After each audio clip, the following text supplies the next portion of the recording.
Hey, I just want to give you some tips on how to do a great booth. And you could do a booth for anything. A bridal fair is a great booth. You could do a craft fair in the winter time. You could do a women's expo. There are so many booths available out there. Now, just a couple of things when you see a booth in your town or in the Twin Cities or anywhere across the US. First off, you need to kind of do a cost analysis. Like, okay, so how much does it cost? Is it going to be a good show? Like, have they done a lot of advertising? These are all questions you need to ask the organizer because I have done shows that are amazing. Bridal fairs are pretty much always awesome. P.S. If you find a bridal fair in your area, always say yes.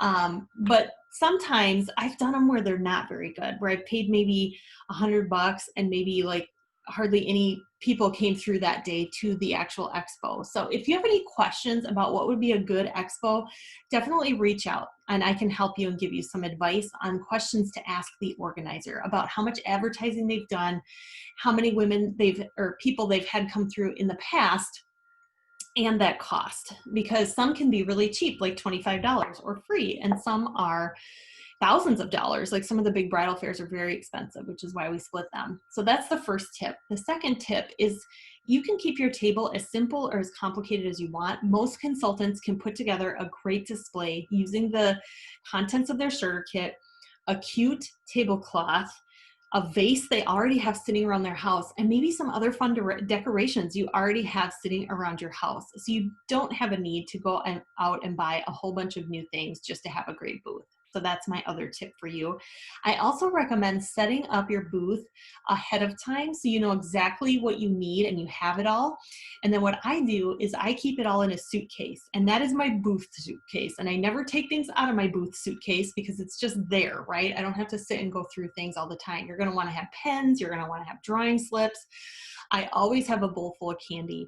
And you guys, there is right and wrong candy to pick for this. If you are an adult woman, what is candy that motivates you? I am motivated by Kit Kats and Milky Ways and York peppermint patties. I am not motivated by Tootsie Rolls. So here's my rule. If you go to a parade and you see it laying in the street after everyone has picked up candy, and it's the candy that everyone has squished into the street, that is not the right kind of candy, because most people will not bend over and pick up a Tootsie Roll. But if they see a Kit Kat on the ground, they'll pick it up. So you kind of want that good candy when you're doing those booths. The other tip that I have is making sure that we're not selling products at booths. We're not supposed to sell product. We use it as a lead generating source, right? So at your booth, you're going to be, I always keep my satin hand cream, and I always ask people like, oh my gosh, did you get a hand cream sample from me yet? And I give them a little bit of hand cream in their hands. And while they're doing it, I say, oh my gosh, and I'm also doing a fun drawing. I'm giving away some charcoal mask treatments and makeovers and gift cards. I always keep it really generic.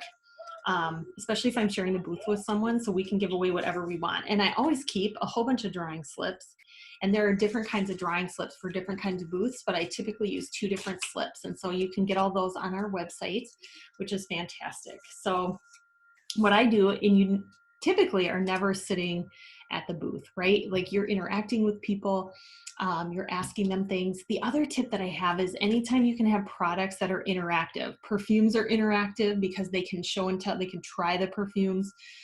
Lotions are interactive. It draws people into your booth to not only fill out your drawing slip, but to also check out your products that you have on the table. I also recommend having business cards. And if you have a couple catalogs, I don't really hand out catalogs, but every now and then you'll have a woman come up to the booth and ask if she can have a catalog, and then I'll hand it to her. But the biggest no-no is we don't sell product at a booth, okay? That's actually against our beauty consultant agreement.